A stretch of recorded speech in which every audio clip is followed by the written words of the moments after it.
E o Filho do Homem será entregue para ser. Vocês falam agora. Crucificado. Mais forte. Se assente glorificando a Deus, amém? Louvado seja o nome do Senhor. Quem tem glória dá glória. Quem tem aleluia dá aleluia. Quem tem bendito seja o nome do Senhor, diga bendito ao nome do Senhor. Quem acha que Ele é santo, diga que Ele é santo. Hoje é culto de Santa Ceia, culto da família, o culto de dar glória àquele que merece glória. Amém? Aleluia, louvado seja o nome do Senhor. Amados e eternos irmãos, essa noite maravilhosa, nós chegamos a um texto em Mateus capítulo 26, e eu quero abrir o teu coração acerca de Mateus capítulo 26. A Bíblia vai dizer nos capítulos 24 e 25 do Evangelho, segundo escreveu Mateus, que Jesus está falando acerca dos fins, que é o que a Bíblia vai falar, o sermão profético e a grande tribulação. Jesus está falando, irmã Danúbia, acerca do arrebatamento, acerca da grande tribulação, acerca do milênio e acerca do fim. Vocês bem sabem, como já foi ministrado alguns dias atrás, que o Apocalipse é dividido em 6 tópicos diferentes, mas não é a mensagem do dia de hoje. A Bíblia diz que quando Jesus acaba de dar esse discurso, acaba de ensinar isso aos seus discípulos, o texto diz aqui: e aconteceu que quando Jesus concluiu todos esses discursos, disse aos seus discípulos: bem sabeis que daqui a 2 dias é a Páscoa, e sobre esses 2 dias eu quero conversar com vocês nessa noite por esta palavra. Evangelista, o que aconteceu nesses 2 dias que antecediam a Páscoa? O que aconteceu? A Bíblia vai dizer que no primeiro dia, à noite, Jesus vai a um jantar. Jantar aonde, evangelista? Na cidade de Betânia. Nesse jantar, Jesus entra na casa de um fariseu que a Bíblia chama de Simão, o leproso. Jesus está ali reunido naquela casa, estão os seus 12 apóstolos, seus discípulos. Está ali, acredito eu, a família daquele homem. Eles estão ceando, estão conversando. Jesus, eu imagino eu, irmão Domingo, falando da palavra do Senhor. Só que a minha Bíblia vai dizer que de repente, alguém que não foi convidado entra naquele ambiente. Alguém que não foi convidado entra naquele ambiente. Uma mulher, que o texto em Lucas vai dizer, uma mulher pecadora. Mas em Mateus, em Marcos e em João vai falar algo diferente. Quem é essa mulher evangelista? Maria, irmã de Lázaro. Lembra de Lázaro, irmã Jocó? Aquele que Jesus ressuscitou no 4º dia.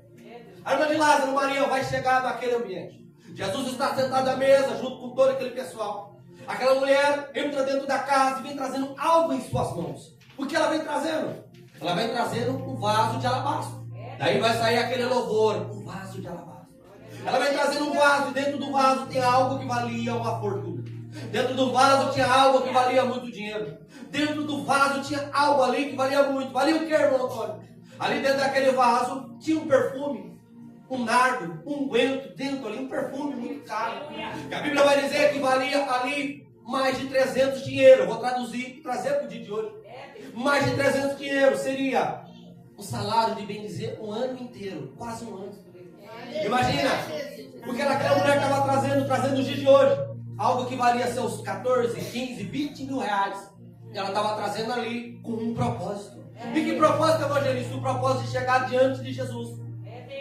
Alguém pode dizer, despejar aquele perfume ou quebrar o vaso, como algumas traduções vão dizer. Ela joga aquele vaso, aquele perfume em cima da cabeça do mestre, ela unge o Senhor. Ela pega parte daquele perfume e vai nos pés do Senhor. E ela unge os pés do Senhor Jesus ali na presença de todos. A Bíblia vai dizer que aquela mulher começa a chorar aos pés do Senhor Jesus. Ela começa a secar os pés do Senhor Jesus com o seu cabelo.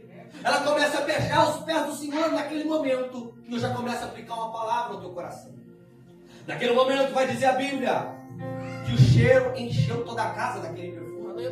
Se uma pessoa dentro da sua casa, Maria Raimundo, espirra um pouquinho de perfume, já fica aquele cheiro na casa. Imagina um vaso cheio despejando na vida de alguém. Quando o perfume dentro daquela casa sumiu, quando o perfume dentro daquela casa sumiu, os levantes começaram.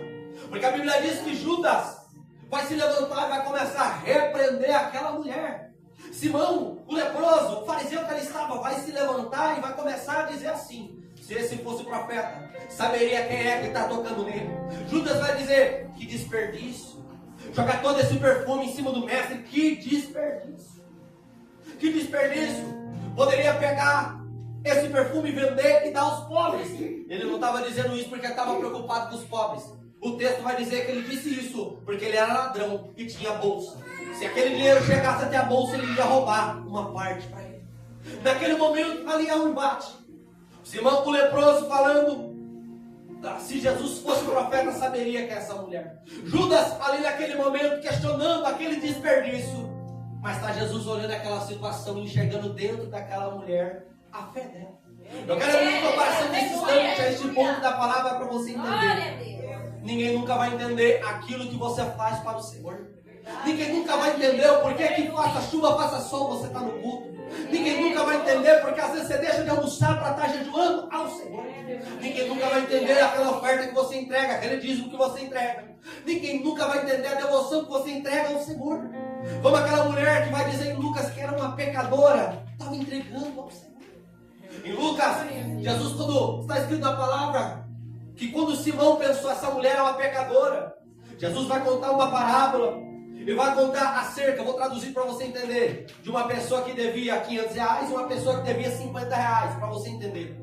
E daí Jesus vai perguntar para Simão, naquele instante lá, a pessoa que devia 500, a dívida foi perdoada. A pessoa que devia só 50, a dívida foi perdoada. E Jesus vai perguntar: Simão, qual desses dois aqui foi mais perdoado? E o texto vai dizer que Simão vai responder: aquele que devia mais. E naquele momento Jesus vai aplicar isso à vida dessa mulher. Essa mulher aqui está se entregando de todo o coração, está chorando aos meus pés. Essa mulher aqui está beijando, essa mulher aqui está derramando lágrimas sobre os meus pés aqui neste momento. Sabe por quê? Porque em muitos dos seus pecados, quanto mais ela foi perdoada, mais amor ela tem. Mas agora Simão, que estava ali naquela casa e provavelmente foi curado de uma lepra, não tinha tanto amor, não tinha tanto a ser perdoado por Deus no coração dele, ele pensava. Por isso que Jesus entrou na casa dele, ele não estava nem aí. O texto diz: não deu hóspede no santo do Senhor, não deu beijo do Senhor, não deu água para os seus pés, não fez nem aí. É por isso que tem pessoas que dentro da igreja se entrega de todo o seu coração para o Senhor, porque só ela sabe de onde o Senhor tirou ela. Porque só ela sabe de onde o Senhor tirou, do buraco, das trevas, do fundo do poço. Quem sabe do vício, quem sabe das drogas, quem sabe de algo terrível. Quanto mais é perdoado, mais ama o Senhor. A Bíblia vai dizer ali, para que eu chegue aonde eu tenho que chegar aqui nesse texto, nessa noite. Agora acerca de Judas. Jesus vai repreender a Judas e vai dizer assim: não atormenta ela. Porque eu te digo que onde esse evangelho for pregado em todo mundo, ela vai ser contada, a história dela, o que ela fez aqui vai ser contada. Sabe por quê? Porque os pobres vocês sempre terão convosco, mas agora eu não.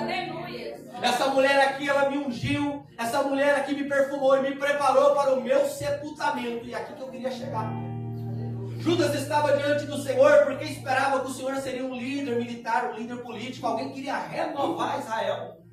Só que naquele momento ali, ele escuta Jesus dizendo: ela está me preparando para o meu sepultamento. Ali, algo destravou dentro de Judas. Aquele momento que Jesus falou: ela está me preparando para o sepultamento, dentro de Judas. Irmã Leonilda abriu assim: ele não é o Cristo, ele é um falso, ele é um mentiroso, ele não é o Cristo. Naquele momento Satanás entrou dentro dele. Por quê? Porque eles esperavam que o Cristo viveria para sempre, e o Cristo está falando que vai morrer. Naquele momento ele pensou: é um falsante, é falso, é mentiroso. Esse Jesus não é o Cristo, ele pensou naquele momento. Naquele momento Satanás entrou dentro dele. E a Bíblia vai dizer, dependendo dos evangelhos que você entrar aqui, como esse de Mateus onde eu entrei, vai dizer após esse texto, verso 14: então um dos 12, chamado Judas Iscariotes, foi ter com os príncipes dos sacerdotes e disse: que quereis me dar se eu entregar eles para vocês? E eles pesaram 30 moedas de prata. E desde então buscava oportunidade para o entregar. É naquele momento ali que começa o desfecho para chegar até a morte do Senhor Jesus. A Bíblia vai dizer ali que neste dia aconteceu isso. Naquele jantar aconteceu isso. Depois daquele jantar, Judas procurou aquele povo para vender a Jesus por 30 moedas. E aqui eu quero aplicar o coração da igreja mais uma coisa: quantos de nós, muitas das vezes, no dia de hoje, não está vendendo Jesus por 30 moedas? Quantos de nós, no dia de hoje, não está vendendo Jesus por 30 moedas? Como assim, evangelista? Quantos de nós não traz Jesus, muitas das vezes, com os nossos erros, com os nossos pecados, com as nossas falhas, com aquilo que nós podemos deixar, mas continuamos a praticar, com aquilo que nós sabemos que está errado, mas nós praticamos? Quantos de nós não traz Jesus por 30 moedas? Talvez a moeda pode ser um vício, talvez a moeda pode ser um pecado, talvez a moeda pode ser algo que você fala, talvez a moeda pode ser um xingamento. Quantos de nós não traz Jesus com 30 moedas? Glória a Deus, aleluia. A Bíblia vai dizer que do outro dia, a Bíblia vai dizer que Jesus manda os seus discípulos procurar um homem com um cântaro na mão, seguir ele, chegar a ele e dizer: o Senhor precisa do cenáculo para celebrar a Páscoa. A Bíblia vai dizer que naquele dia se preparam tudo ali, a Santa Ceia, eles adentram ali na Santa Ceia, naquele dia ali, estão na presença de Deus.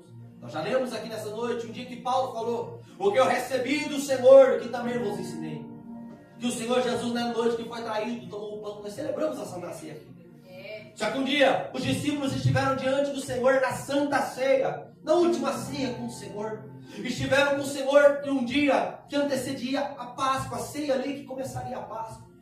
E aí, aonde eu quero chegar aqui nessa noite? Falar com vocês acerca desta ceia, expor isso a vocês. Jesus era o mais alegre todas as vezes, irmã Eva. Jesus era o mais alegre. Todas as vezes que os discípulos se reuniam, eu entendo olhando para a Bíblia que eles contavam, irmã Diácono Isael, de nossa, hoje tantos paralíticos levantou. Hoje tantos cegos enxergaram. Hoje tantos surdos voltaram a ouvir. Hoje tantos leprosos foram purificados. Hoje eu vi um milagre. Hoje eu vi o homem hidrópico receber um milagre. Hoje eu vi a lepra desaparecer, o paralítico andar, o coxo andar. Vi tantos milagres. Só que aquele dia, o último dia que Jesus estaria com eles ali antes da crucificação, estava tudo diferente. Porque a pessoa mais animada na mesa não estava animada. A pessoa mais animada na mesa, a pessoa mais falante, a pessoa que mais falava estava calada. E quem era esse? Era Jesus. Ele estava quieto. Ele não estava bem.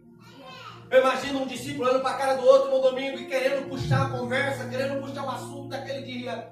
E de repente Jesus vai soltar para fora o que estava doendo dentro dele. Os 12 apóstolos diante dele. Um de vós há de me trair. Um de vós há de me trair. Se o ambiente já não estava bem, Diácono Isaneuza, naquele momento o ambiente mudou mais ainda para pior. Senhor, fui eu! Senhor, fui eu! Senhor, fui eu! E aí foram falando isso. E a Bíblia diz que quando Judas disse, Judas já estava fora de si. Judas já não estava nem preocupado com o que Jesus falava. Estava ali para cumprir um papel. Judas perguntou: sou eu, Senhor? Jesus disse: tu o disseste. Outro evangelista vai escrever dizendo assim que Jesus falou: aquele que pega da minha mão um bocado de pão, é este que há de me trair.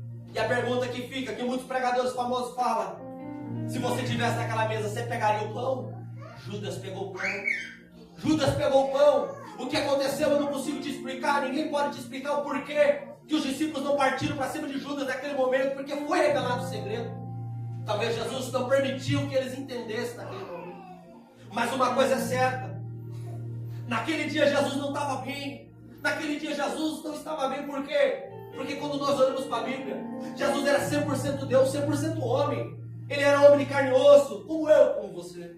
Como muitas das vezes eu falo aqui, Jesus, como homem, ele dormiu na popa do barco. Mas Jesus, como Deus, se levantou e repreendeu o vento e o mar e se acalmou. Jesus, como homem, em João 11:35, chorou pela morte de Lázaro. Como Deus disse: Lázaro, sai para fora. Aleluia. Jesus, como homem, falou para a mulher do poço lá em Samaria: eu tenho sede, dá-me de beber. Como Deus falou: eu tenho a água da vida eterna. Aquele que beber nunca mais tornará a ter sede. Só que Jesus era homem, Jesus era Deus. E o lado divino de Deus, que Jesus naquele dia foi o maior inimigo dele. Por quê?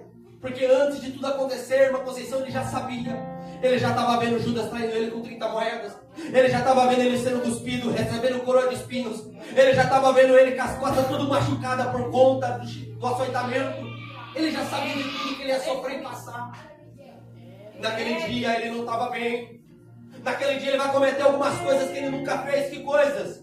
A Bíblia vai dizer que muitas e muitas vezes Jesus subiu um monte para orar. Mas nunca Jesus levava os seus discípulos à noite no monte para orar. Nunca Jesus levava. Mas naquele dia algumas coisas vão mudar. Eu imagino ali que o povo iria sair da mesa ali. Todo mundo querendo sair daquela situação. Todo mundo querendo sair da mesa. E Jesus falando: não vai embora. Cante um hino comigo. É o único registro dentro da Bíblia que Jesus cantou um hino. A Bíblia diz que Jesus cantou o hino. Depois disso, foram para o Monte das Oliveiras. Lá no monte, diz a Bíblia, chamado Getsemane, no Monte das Oliveiras. A palavra do Senhor vai dizer que naquele momento ali, Ele separa dos 11 discípulos que sobraram. Por que 11? Porque um, na metade do caminho, partiu para onde estavam os sacerdotes. Um na metade do caminho partiu onde estavam os anciões. Um na metade do caminho foi vender Jesus por 30 moedas. A Bíblia vai dizer ali que daqueles 11 que sobraram, Jesus separa 3. Pedro, Tiago e João. Ele pega Pedro, Tiago e João, separa os 3, leva eles até um lugar dentro do jardim chamado Getsemane. E ali naquele momento ali, vai acontecer algo que eu e você podemos nos identificar. O que, evangelista? Quando nós olhamos para Jesus do Getsemane, nós enxergamos eu e você. Quando nós olhamos para Jesus do Getsemane, nós enxergamos eu e você. Por quê? Porque lá no Getsemane está o Jesus homem, apavorado, angustiado, com pavor, com medo. Está ali numa situação ali de pavor, a sua carne tremendo, sabendo tudo que ele ia passar. Mas aí imagina Pedro, Tiago e João olhando aquele homem dizendo: meninos, hoje eu não estou bem, eu estou angustiado, eu estou angustiado até a morte. O Senhor disse para eles. Imagina Pedro, Tiago e João que viram a filha de Lázaro, a filha de Jairo ser ressuscitada, só eles viram. Imagina Pedro, Tiago e João que viram em cima do monte Jesus se transfigurar. Imagina Pedro, Tiago e João que viram Lázaro sair da tumba. Imagina Pedro, Tiago e João que viu Jesus acalmar o vento, a tempestade, e andar por cima das águas. Vendo aquele que era o herói deles, de repente dizendo: eu não estou bem. Aqui eu enxergo em você. Não é porque a gente busca a Deus, não é porque a gente faz as obras de Deus que a gente não vai passar um momento difícil. Não é porque a gente faz a obra, busca a Deus, se entrega de todo o coração, que dias difíceis não vai chegar. Dias difíceis também vem. A diferença é quem é você no dia difícil, quem é você no dia mau. Quem é você? Você é o que vai até a cruz, ou você é o que para no Getsemane? Quem é você no dia mau? Aqui nós conhecemos nós no Senhor. Ele é angustiado. A Bíblia diz que a angústia que ele passou naquele dia foi tão grande que ele começou a suar gotas de sangue. Naquele instante que ele começou a suar gotas de sangue, Jesus podia ter tido um AVC, Jesus podia ter tido um infarto, mas ele estava proibido de morrer e sofrendo por causa de você, por causa de mim, que muitas das vezes traímos Jesus com 30 moedas. A Bíblia vai dizer que Jesus se afasta o tiro de pedra e Jesus pede para os seus discípulos: orem comigo. O Cristo pedindo oração: orem comigo. Deixa os 3 orando e se afasta o tiro de pedra. Quem sabe 30 metros, depende da tradução da tua Bíblia. E está Jesus orando, está Jesus se humilhando. Está o Filho de Deus colocando a cara no pó e se humilhando diante de Deus, dizendo: Senhor, se possível, passa de mim essa hora. Senhor, se possível, passa de mim esse cálice. O Filho de Deus querendo sair daquela tribulação, daquela dificuldade. Ele. Só que o Filho de Deus era obediente. Ele era obediente. Paulo falou aos Filipenses: sendo obediente até a morte, morte de cruz. Filipenses capítulo 2, verso 8.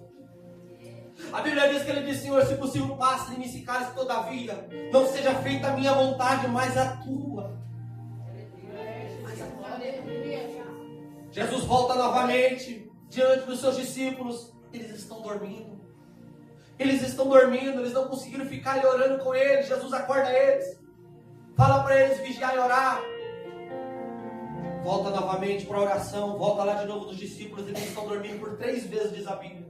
Na terceira vez que Jesus foi lá orar, voltou e encontrou eles dormindo, disse: basta, já é chegada a minha hora. O Filho de Deus é entregado na mão dos pecadores. E é aqui que eu queria chegar nessa noite. Porque o texto que nós lemos diz: bem que sabeis que daqui 2 dias é a Páscoa, e o Filho do Homem será entregue para ser crucificado. A pessoa que mais falou acerca da morte dele mesmo foi o próprio Senhor Jesus.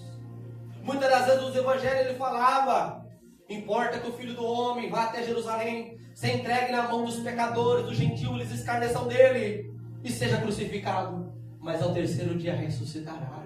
A Bíblia diz que meu Cristo, seu Cristo, naquela noite, dentro do jardim, de repente, quando eles param a oração, imagina eles se juntando com os outros apóstolos ali, os outros discípulos. Naquele momento veio uma multidão de aproximadamente 600 pessoas, com espadas, com varapaus, com correntes, com tocha, para prender como se fosse um bandido. O nosso Senhor. E quem é o chefe daquela tropa? Judas. A Bíblia diz, dependendo do evangelista que você lê dentro da Bíblia aqui, Mateus, Marcos, Lucas, João, vai dizer que Judas chega diante do Senhor e com um código, irmã Sandra, qual código? Aquele que eu beijar, é ele, prende ele. Judas chega diante do Senhor, mestre, te salve, e dá um beijo do Senhor. Jesus vira para ele, Judas, com um beijo tu traz o filho do homem. Outro evangelista vai dizer assim, aqui nos evangelhos, amigo, aqui tu vieste. Jesus, até no momento mais dolorido da vida dele, ele ensina a gente. Ele ensina a gente. Será que algum de nós teria coragem de ver uma pessoa nos traindo, fazendo tanto mal e virar para ele e falar, amigo, aqui tu vieste? Chamar de amigo. Mas Jesus estava mandando uma mensagem para Judas, eu sei o que você está fazendo, eu sei o que você vai fazer, mas você ainda assim é meu amigo. Se Judas tivesse colocado no coração, prestado atenção no que Jesus falou, ele não teria se matado, teria se arrependido e teria sido salvo. Mas a minha Bíblia vai dizer que naquele momento ali uma confusão. Naquele momento um dos apóstolos ali, chamado Pedro, tinha uma espada, tira a espada, e quando vieram meter a mão do Senhor Jesus, mete a espada na orelha do homem. E a Bíblia diz ali que é cortada a orelha dele, ele errou. Eu imagino o Madilene que ele mirou na cabeça, mas ele errou, pegou na orelha e a orelha caiu no chão. Por que eu estou falando disso? Para você entender um detalhe dentro do texto bíblico aqui. A Bíblia diz que aquele homem que perdeu a orelha não era um soldado, era um servo do sumo sacerdote. E daí? Por aquele homem ser um servo do sumo sacerdote, Levítico 21 vai falar, vai nos deixar entender que ele não poderia ter defeito algum. Ele estava estudando para virar um sacerdote.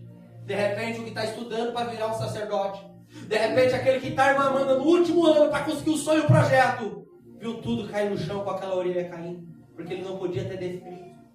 Viu naquela orelha os sonhos ficando, viu naquela orelha ali tudo ficando ali, acabou para ele, acabou a história dele. Esse homem era chamado Malco.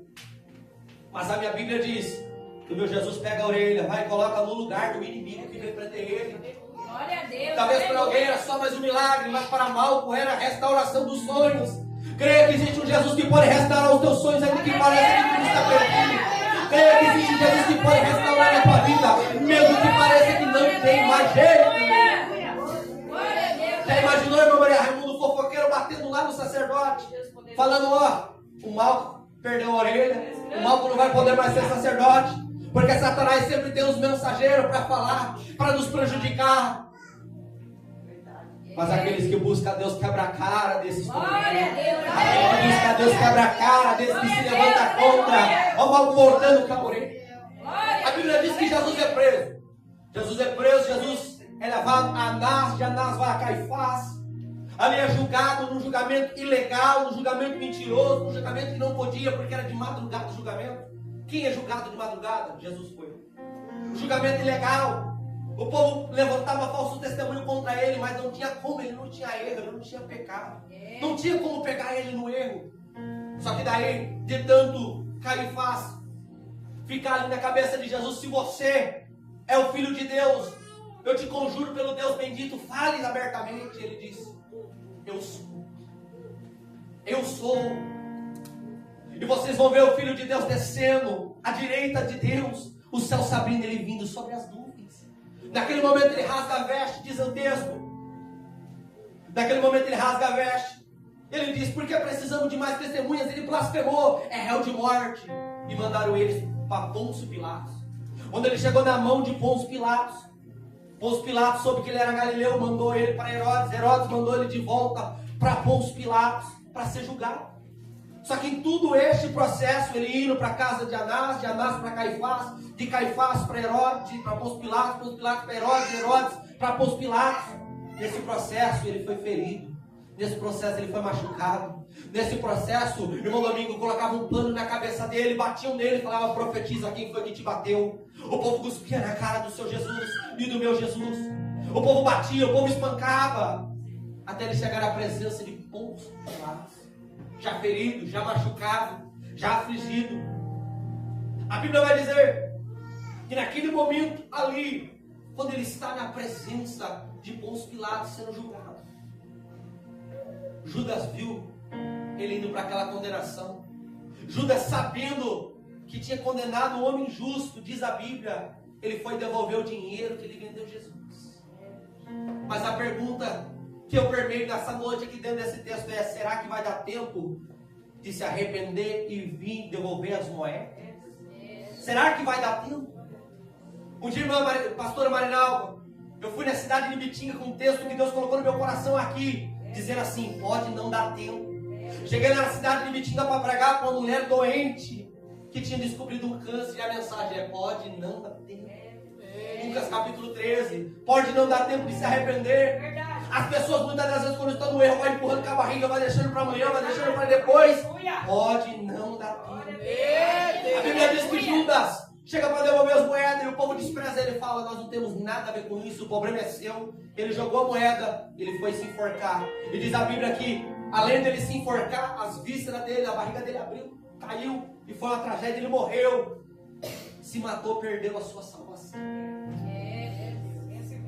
Só que neste momento aí, naquele momento ali, na casa de Pôncio Pilatos, Jesus sendo julgado, tem um discípulo dele que está ali dentro. Tem um discípulo dele que foi acompanhando de longe, um discípulo que disse para o Senhor assim: Senhor, eu não te abandono. Um discípulo que disse: Senhor, eu vou com o Senhor até o fim. Só que esse discípulo, Jesus lançou uma palavra, uma Eva na vida dele, disse assim: você vai comigo até o fim? Verdade, eu te digo que antes que o galo cante 3 vezes você vai me negar. E a Bíblia diz que esse discípulo era Pedro. Pedro lá na presença ali, naquele pátio da casa ali de Pôncio Pilatos, negou Jesus por 3 vezes.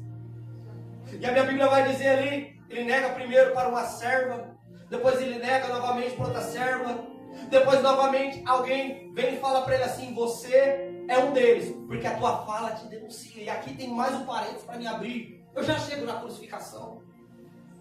Aquele povo disse para Pedro: você é um deles, a tua fala te denuncia. Se você é uma pessoa que serve a Deus de todo o teu coração, você já está marcado. O teu jeito de andar, o teu jeito de falar, o teu jeito de agir te denuncia que você é servo de Deus.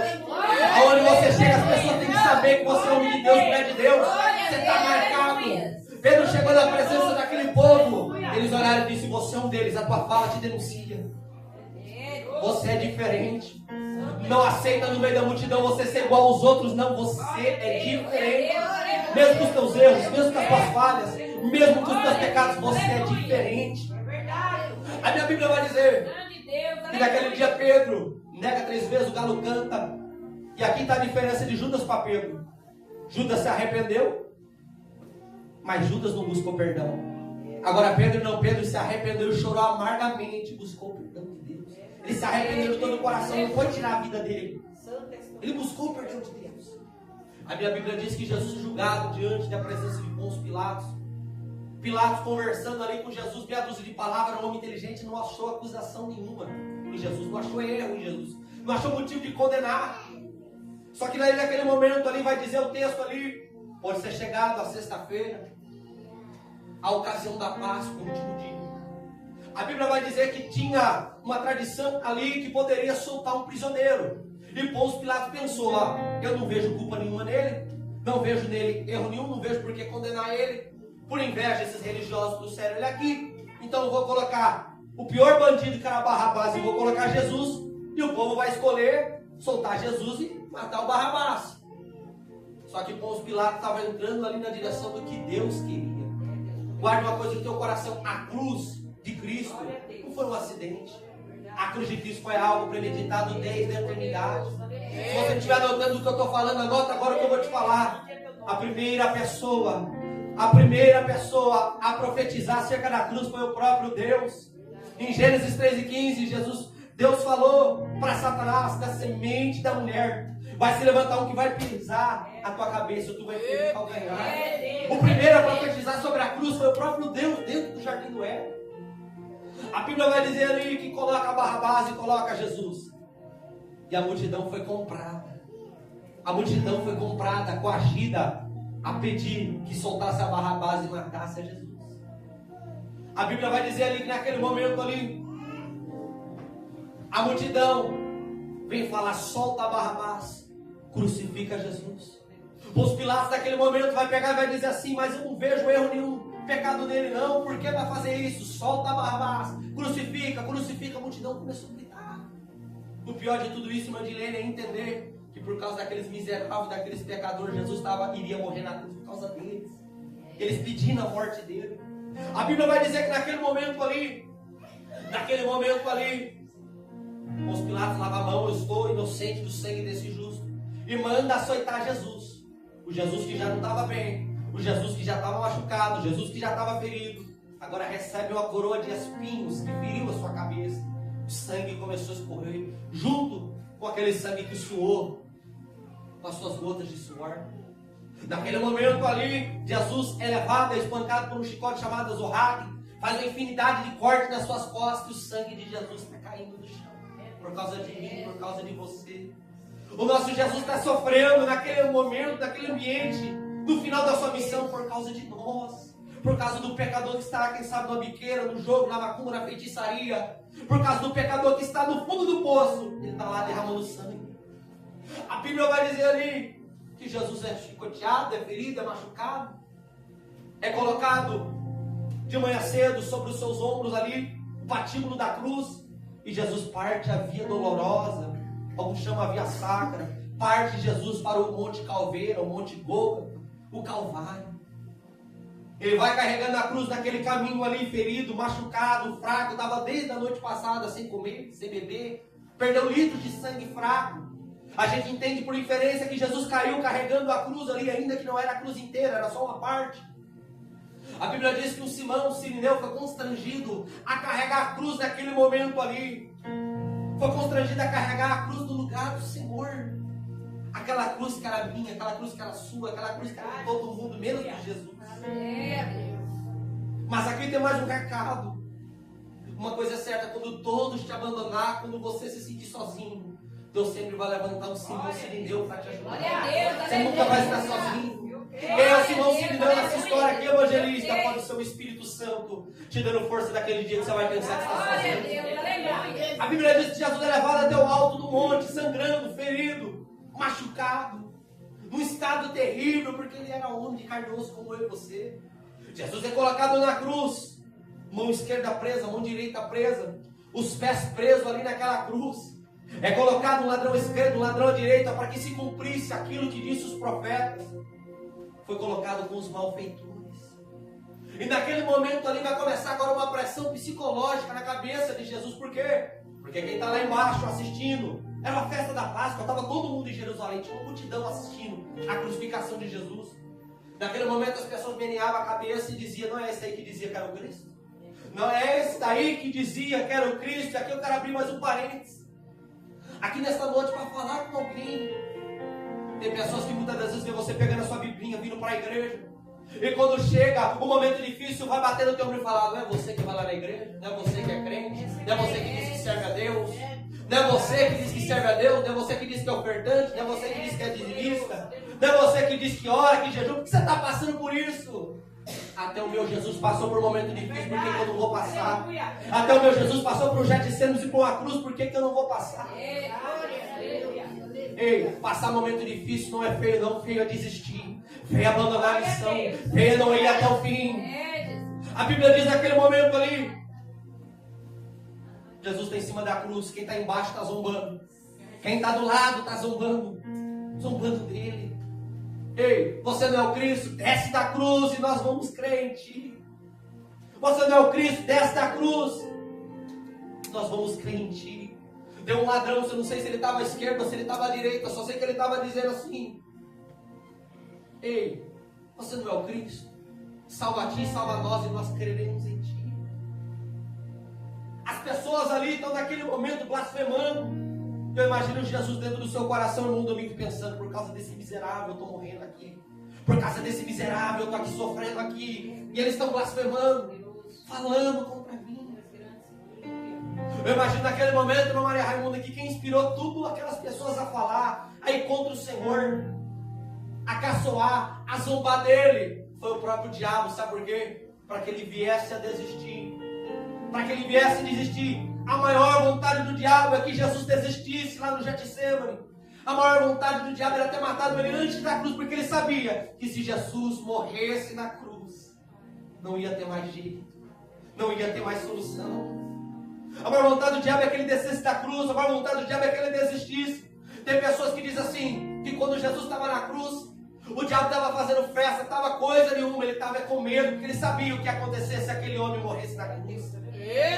A Bíblia vai dizer que enquanto todas aquelas pessoas murmuravam, tanto aquelas pessoas ali falavam, questionavam Jesus, caçoavam, dava risada, zombava dele, o Espírito Santo pegou um ladrão que estava ali, acredito que à direita dele, virou para Jesus e falou: Senhor, lembra-te de mim quando entrares no teu reino. E aqui eu lembro do que está em Marcos 8,35. Do que adiantaria o homem ganhar o mundo inteiro e perder a sua própria alma. O evangelista traduz: uma alma vale mais que o mundo inteiro. Quando aquele homem diz: Senhor, lembra-te de mim quando entrar no teu reino, eu imagino Jesus dizendo: valeu a pena, valeu a pena, valeu a pena, valeu a pena, porque uma alma vale mais. Muitas das vezes você se questiona, muitas das vezes você se questiona dizendo assim: a minha família me abandona, os meus amigos me abandonam, o meu patrão me abandona, as pessoas me largam. Se ninguém dessa terra te dá valor, tem alguém que entregou sangue por você. Se ninguém dessa terra te dá valor, teve alguém que te entregou sangue. Oh glória! Pedro vai escrever dizendo, capítulo 1, versículo 18 e 19: não foi com ouro, não foi com prata, não foi com ouro, não foi com coisas corruptíveis, foi com precioso sangue que vocês foram resgatados da maneira de viver.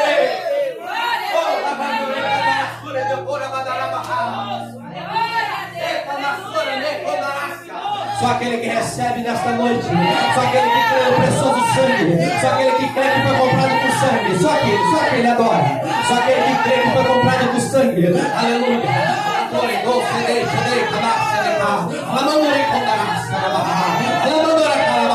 Se eu fosse você, levantava a mão no terceiro andar e adorava ele.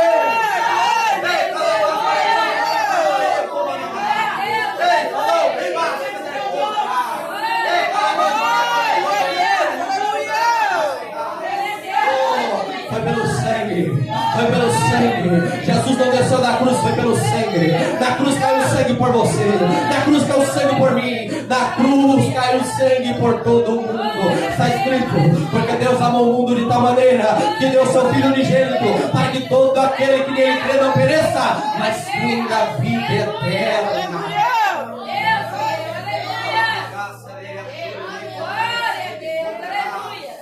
Ah, foi pelo sangue que você foi comprado.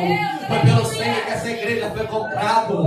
Essa igreja não é de homem da terra, essa é a igreja do Senhor. Ele disse: eis que sobre a pedra edifica a minha igreja, e as portas do Hades, as portas do inferno não prevalecerão contra ela. Ei, eu quero que você saia deste culto batendo no peito e dizendo: eu tenho dono. Eu quero que você saia deste culto batendo no peito e dizendo: Deus é na minha vida. Eu quero que você saia deste culto, chega lá no trabalho, aponta o dedo no trabalho para as pessoas que lutam contra você e diz: eu tenho dono, Deus é na minha vida, eu fui comprado.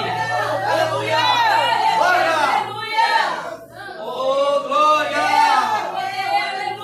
Aleluia! A Bíblia diz: às 9 horas da manhã, no domingo, Jesus foi crucificado. Ao meio-dia, a hora sexta, diz a Bíblia que houve trevas. E por que houve trevas? Porque o príncipe da vida estava lá em cima de uma cruz. Eu imagino 3 horas tão tristes, irmã Diaconisa Hilde. Eu imagino 3 horas tão terríveis que foi do meio-dia às 3 horas da tarde. Por quê? Porque o diabo tentando de todas as formas fazer Jesus desistir. Naquele dia eu imagino que os pássaros não estavam cantando. Naquele dia eu imagino que tudo estava em silêncio. Naquele dia eu imagino que até o céu ficou em silêncio naquele momento. Todos os olhares voltados para Jesus para ver se ele iria até o fim. O inferno se tremendo, preocupado se ele iria até o fim, porque sabia o que iria acontecer. Só que naquele momento ali, a decisão estava com o Senhor. Se Jesus olhasse para o céu: Senhor Pai, eu não quero mais, o Pai desceria, salvaria ele e destruiria a humanidade, destruiria os homens. Mas a decisão estava com ele. É por isso que você tem que dar valor em Jesus. É por isso que você não pode passar uma noite e largar a casa de Deus. É por isso que você não pode passar um momento difícil e largar Jesus, porque Ele te dá muito valor. Glória a Deus, aleluia. Ele sofreu por causa de você, Ele se entregou por causa de você, e você abandona Jesus por qualquer coisa. Por qualquer coisa você abandona Ele, quando Ele não te abandonou. Ele teve a oportunidade em cima daquela cruz de abandonar, mas não abandonou. A decisão estava com Ele. A Bíblia diz que a decisão estava tanto com Jesus que naquele momento ninguém estava com ele. Não tinha anjo, não tinha homem, ninguém estava com ele, a decisão estava com ele. Eu imagino Jesus olhando para o céu e vendo o céu fechado, o céu fechado. É onde ele vai dizer numa língua que não existia na época mais, que era o aramaico, dizendo: Eloi, Eloi, lama sabachthani. Deus meu, por que me desamparaste? A decisão estava com ele estava sozinho naquele momento. E aqui eu aprendo mais uma coisa. Vai ter momentos que a decisão vai estar somente em você. Vai ter momentos que você não vai ter ajuda de ninguém. Vai ter momentos que você só vai poder estar apoiado na sua fé e na missão que você tem. Vai ter momentos que é você sozinho. Você não vai poder contar com o maridão, não vai poder contar com a esposa, não vai poder contar com o filho, não vai poder contar com ninguém. É você. Jesus estava sozinho em cima daquela cruz. A decisão era dele. A Bíblia diz que às 3 horas da tarde, Jesus vai dar um brado naquela cruz. Jesus vai fazer uma oração e vai dizer: Pai, impute a eles este pecado, eles não sabem o que fazem. Naquele momento, Jesus em cima da cruz às 3 horas da tarde vai dar um brado dizendo: Pai, a ti eu entrego o meu espírito. E expirou. Está consumado. Este tem que ser o versículo mais importante da sua vida. Está consumado. Pai, a ti entrego o meu espírito. E expirou. Porque foi naquele momento ali que Jesus comprou a vitória para o povo de Deus. Foi naquele momento que ele comprou você. Foi naquele momento que ele comprou. Está escrito lá no Apocalipse que o Cordeiro de Deus, aquele que foi morto e reviveu, é aquele que comprou para Deus povos, tribos, línguas e nações, homens de todos os lugares.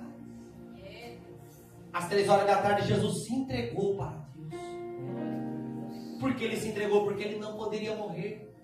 Se Jesus não se entrega para Deus, ele não ia morrer, ele ia estar lá até hoje. Por quê? Porque o salário do pecado é a morte, mas o dom gratuito de Deus é a vida eterna. Ele se entregou, a morte não tomou ele. Ele se entregou. Ele se entregou. A Bíblia diz que vieram conferir, irmã Conceição, se Jesus estava vivo ou se ele realmente tinha morrido. Pegaram a lança, furaram a sua lateral e saiu sangue e água. A Bíblia diz que um senador chamado José de Arimateia, um discípulo de Jesus distante, que esperava o reino de Deus, pediu para Pôncio Pilatos o corpo de Jesus, colocou ele num lenço limpo, juntamente com Nicodemos, e levou naquele momento o corpo de Jesus até a sepultura, para que se cumprisse mais uma profecia, que ele foi colocado na sua sepultura como rico. Jesus foi colocado na sepultura. A Bíblia diz aqui que os líderes religiosos, depois de Jesus ser posto na sepultura, fizeram uma reunião com Pôncio Pilatos, dizendo assim, que aquele que tinha morrido tinha dito que ao 3º dia iria ressuscitar. Pegaram a guarda, colocaram guardas diante do sepulcro de Jesus, onde Jesus estava, para que ninguém viesse roubar o corpo e dizer que ele ressuscitou. Então eu imagino ali que estava cheio de guardas ali naquele momento, fechada a sepultura de Jesus com uma pedra. Naquele momento ali os homens pensavam: nós vamos impedir isso de acontecer. Só que eu olho para essa situação e eu lembro de mais uma coisa para me abrir mais um parênteses. Não importa que as circunstâncias parecem que não tem jeito. Não importa que parece para os homens que não vai ter como, não vai acontecer. A minha Bíblia diz que operando ele, quem impedirá?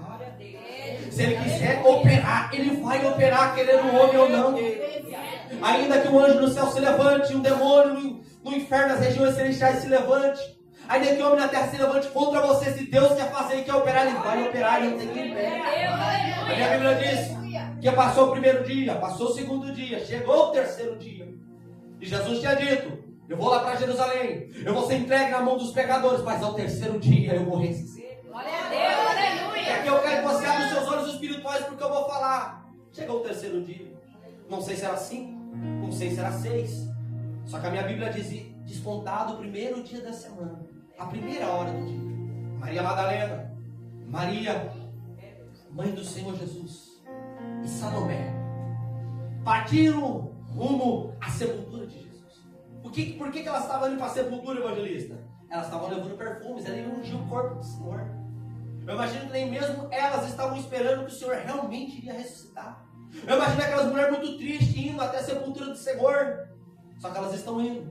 E a conversa é uma só. O que a gente vai fazer quando chegar lá? Foi colocada uma pedra, a pedra é muito grande. Como que a gente vai arrancar a pedra? Mas vai dizer a minha Bíblia dos Evangelhos que quando elas chegaram lá, houve um terremoto, um anjo do céu desceu e desceu arrancando a pedra. Quando os guardas viram o anjo do céu, os guardas desmaiaram, caíram como mortos, diz a Bíblia. Naquele momento, chega as 3 mulheres, Maria Madalena, Maria mãe do Senhor, chega naquele momento Salomé. Quando elas chegam lá, alguns evangelistas vão dizer que era um homem, algum evangelista vai dizer que era um jovem, outro evangelista vai dizer que eram 2. Quantos eram, não sei, só sei a mensagem que eles entregaram. Porque vocês procurais o vivente entre os mortos, ele não está mais aqui, ele ressuscitou. Fala forte, ele ressuscitou. Fala forte, ele ressuscitou. Porque procurar o vivente entre os mortos, ele não está mais aqui, ele ressuscitou. O Deus de todo mundo aí fora está morto, mas o meu ressuscitou. É por isso que eu creio. É por isso que eu creio que tem um céu esperando. É por isso que eu creio. A Bíblia diz em 1 Coríntios, capítulo 15, que Paulo vai falar: se Jesus não ressuscitou, é anátema a nossa fé, é uma mentira, é uma enganação. Mas agora, se Jesus ressuscitou, no abrir e piscar de olhos seremos transformados, seremos arrebatados, iremos se encontrar com o Senhor nos ares. Aleluia! Aleluia! Sai deste culto aqui crendo e acreditando. Você não é derrotado, você não é perdedor, você é vencedor. Sabe por quê? Porque Jesus morreu e ressuscitou por causa de você. Você tem valor, você é escolhido, por isso que você está aqui. Não perca aquilo que Deus tem na sua vida. Não perca pela fraqueza, não perca pela doença, não perca pela dificuldade, não perca pelo problema na família, não perca para vício. Não, você é vencedor. Evangelista, onde está escrito isso? A minha Bíblia diz, Romanos capítulo 8, versículo 31. Se Deus é por nós, quem será contra nós? Versículo 37, a Bíblia diz assim: nós somos mais do que vencedores por aquele que nos amou. E para mim acabar essa mensagem, o horário já foi. 1 aos Coríntios, capítulo 15, versículo 56 e diante.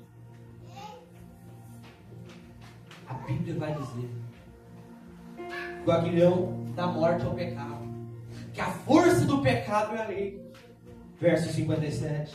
Mas graças a Deus que nos dá vitória pelo nosso Senhor e Salvador Jesus Cristo. Igreja de Deus, vocês são a geração eleita, sacerdócio real, povo adquirido, nação santa, para anunciar a virtude daqueles que vos tirou das trevas para a maravilhosa luz. Vocês são vencedores em Cristo Jesus. Você pode aplaudir Jesus nessa noite. Aleluia.